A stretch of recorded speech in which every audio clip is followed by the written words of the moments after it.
Kanti sembatshela manje mampara lava.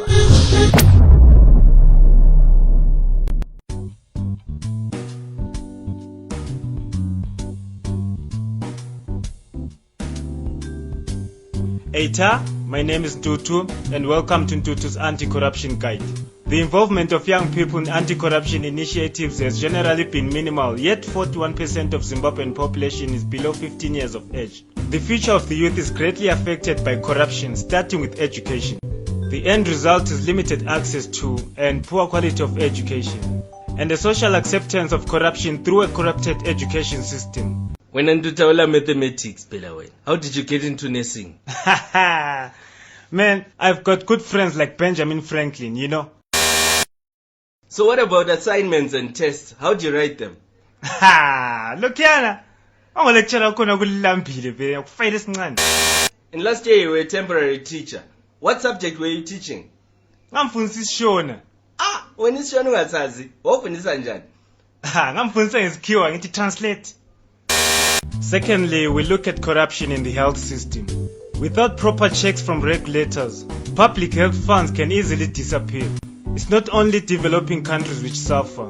Even wealthy countries lose millions of dollars each year to insurance fraud and corruption. Ntutu, let's pass by the pharmacy. I want to buy some tablets. What kind of tablets? For diabetes. No. Those ones, I'll still at work. See me tomorrow. Chasunga mfana. Amaphilisi. Wonke umuntu yatshontsha even lama-doctor. And in the private sector, corruption distorts markets and creates unfair competition. Companies often pay bribes or rig bids to win public procurement contracts. Ntutu, how did you get that tender? I gave the tendering committee 30%. And Ntutu, how did you get that tender? I voted for the right political party. Ntutu, how did you get that tender? Isuzu, we play with the sons with my politicians, you know. The worst case scenario is when corruption infiltrates our law enforcement agencies. Ntutu, how do you drive without a license? Hunting yatiza.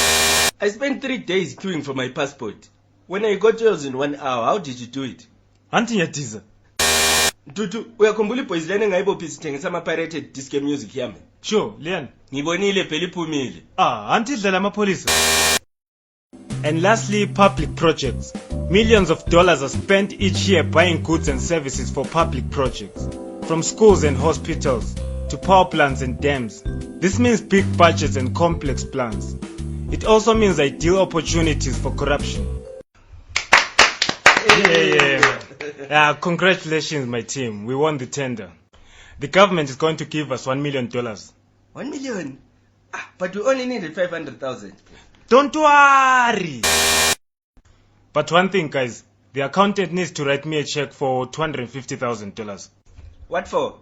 Munozia, the minister who gave us the tender expects a gift in return. But that's illegal, Pel. Don't worry. To cut costs, we're going to get all our building material from that Chinese company. But that's poor quality, Pel. Don't worry. All the builders we're going to employ from Ekai. But they're inexperienced, Pel. Don't worry.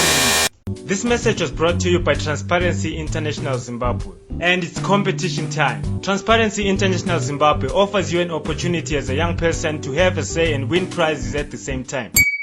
All you have to do is write an essay entitled, "We Can Cap Corruption in My Community" by...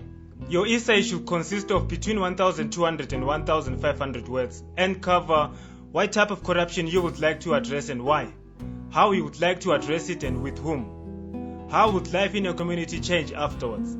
Writers will be divided into 2 categories of 13 to 15 years and 16 to 18 years of age. The winners of the competition will be selected by a jury of 3 adjudicators. Their decision will be based on the following criteria: writing style and command of language, ingenuity of the form and presentation, originality of content, grasp of the nature of corruption and its effects, and suggestion of creative solutions. In each category, 3 winners will be selected. Additionally, the jury may award special mentions. The prizes for the essay competition include a smartphone worth $250, an MP3 player worth $150, a bicycle worth $100, a school fees voucher worth $200, a book voucher worth $100, and a uniform voucher worth $80. There will be awarded at a ceremony in the respective schools of the victors. To submit your essays, visit our offices in Bulawayo or simply email them to the address on your screen. Please like Transparency International Zimbabwe on Facebook and follow us on Twitter. Nguntutu lo, Bulawayo Show!